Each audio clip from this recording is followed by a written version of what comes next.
Assalamualaikum warahmatullahi wabarakatuh. Perkenalkan, nama saya Muhammad Rafli Arasid dari jurusan D3 Fisioterapi angkatan 2020. Nah, saya di sini ingin menjelaskan tentang sistem saraf pusat dan pada sistem saraf tepi. Nah, di sini saya ingin mengerjakan tentang soal UAS praktikum patologi.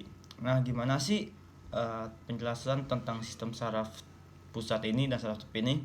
Nah, yang pertama itu kelumpuhan pada saraf fasialis atau kelumpuhan pada saraf di muka, penyebabnya karena ada peradangan atau pembengkakan di saraf ketujuh. Salah satunya yaitu teori menyebutkannya karena virus. Intinya kelumpuhan mau dimanapun merupakan keadaan emergenis. Kita harus tahu terlebih dahulu ini stroke atau Bell's palsy karena kasusnya lebih banyak ke stroke. Nah, karena duanya bisa menyebabkan kelumpuhan, jadi masuknya virus. Nah, Parkinson adalah penyakit saraf yang memburuk secara bertahap dan mempengaruhi bagian otak yang berfungsi mengkoordinasikan tubuh. Akibatnya pasien sulit untuk mengatur gerakan tubuhnya, yang mengalami tremor, susah berbicara, susah berjalan, atau menulis. Nah, tremor ini mengalami getar halusnya biasanya pada saat istirahat. Kayak contohnya kita tremor main HP, kita tremor gini-gini gerak-gerak sendiri itu. Nah, yang kedua itu rigiditas. Nah, rigiditas itu kelakuan pada sendi-sendi. Terus selanjutnya ada akinesia, yaitu gerakannya menjadi lambat, sulit mengubah posisi bergerak. Dan ada postural imbalance, berkurangnya keseimbangan, sering pengen jatuh maksud gitu. Dan selanjutnya ada Parkinson, adalah penyakit penuaan yang terjadi di otak. Nah, di otak sendiri ada dua zat kimia yang ada dopamin atau askolin. Nah, selanjutnya itu ada Bell's palsy atau prosoplegia, adalah kelumpuhan nervus facialis penifer, terjadi secara akut dalam penyebabnya tidak diketahui, idiopatik atau tidak menyertai penyakit lain yang dapat mengakibatkan lesi nervus facialis. Atau penyakitnya ini mengenai semua umur, namun lebih sering terjadi pada umur 20 sampai 50 tahun. Nah, peluang untuk terjadi Bell's palsy pada laki-laki sama dengan pada wanita. Nah, terus selanjutnya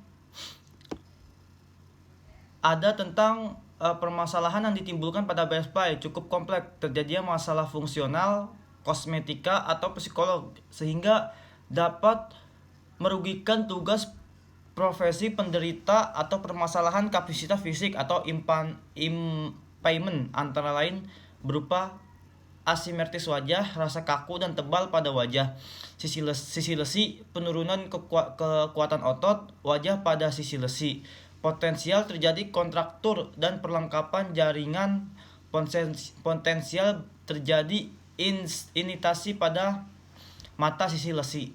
Nah, kelumpuhan pada saraf fasialis atau kelumpuhan pada saraf di muka, penyebabnya karena ada peradangan pembengkakan di saraf ketujuh. Salah satu teori menyebutkannya karena virus.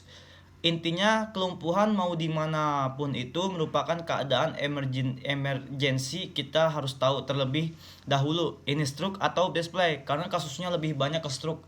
Karena dua-duanya bisa menyebabkan kelumpuhan, jadi masuknya itu virus. Nah, diagnosis penyakit Bell's palsy ini berdasarkan anamnesia atau pemeriksaan fisik dan pemeriksaan penunjangan amnesia. Pasien mengeluh keluhan kepada khas pada Bell's palsy ini. Nah, seperti kelemahan atau paralis komplit pada seluruh otot wajah, seisi wajah, sehingga pasien merasa wajahnya ini perot. Nah, selain itu makanan air liur dapat terkumpul pada sisi yang mengalami gangguan pada mulut dan dapat tumpah keluar melalui sudut mulut.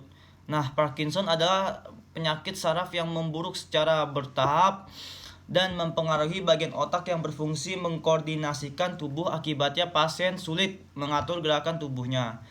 Nah, biasanya yang mengalami tremor, susah bicara, dan susah berjalan ini dan menulis ini, Parkinson adalah sebagai penyakit atau neurodegeneratif ditandai berkurangnya dopamin yang dihasilkan substansi nikna akibat degenerasi neuron dopaminergik. Nah, tanda patologi atau Parkinson yaitu diegenesinya yang terjadi pada dopaminergic ini di substantia nigra pas kompres atau SNC ditemukan agregasi protein alpha simulation atau SYN yang disebut badan Lewy atau Lewy bodies. Nah, Parkinson merupakan penyakit penuaan yang terjadi di otak. Di otak sendiri ada dua zat kimia yang ada dopamine atau asikotin.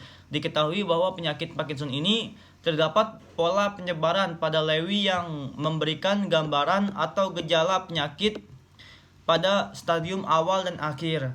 Dari penyakit ini pada stadium awal dan badan Lewy ditemukan pada sistem saraf otonom dan medula. Gejala motorik disebabkan akibat adanya badan Lewy pada substansia nigra pas kompres, sedangkan pada stadium akhir badan Lewy ditemukan pada daerah korteks sebari yang diduga berkontribusi pada dementia. Nah, terus ada juga penyakit saraf yaitu meningitis.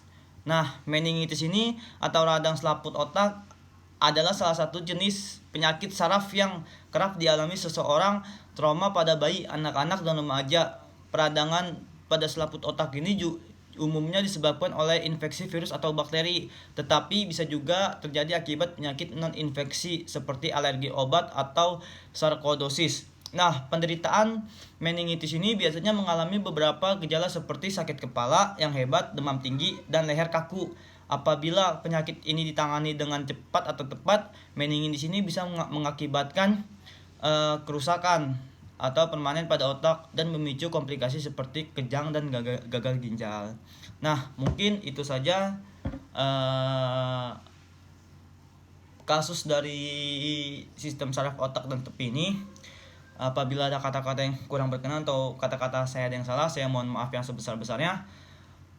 Assalamualaikum warahmatullahi wabarakatuh.